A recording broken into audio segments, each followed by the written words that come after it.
So అంత పోటీ ప్రపంచానికి ఎస్పెషల్లీ SIET స్టూడెంట్స్ని మీరు ఎలా ప్రిపేర్ చేస్తున్నారు? Yes madam, Siddhartha institute of engineering and technology అనేది it is an autonomous institution. So దీంతో పాటు మనకి NBA national board of accreditation ఉంది, national assessment accreditation council NAAC A+ grade ఉంది.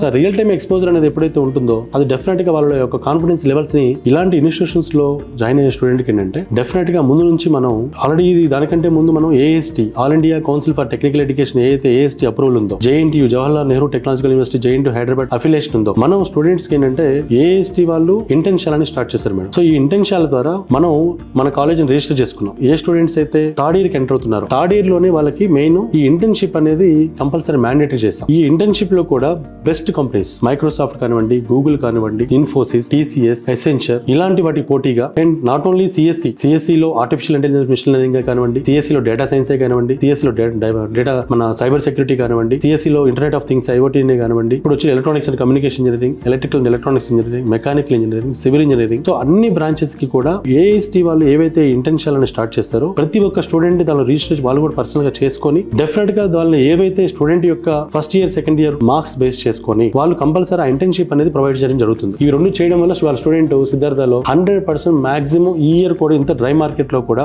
80% ఆఫ్ ది స్టూడెంట్స్ మన క్యాంపస్ లో ప్లేస్ చేయగలిగారు.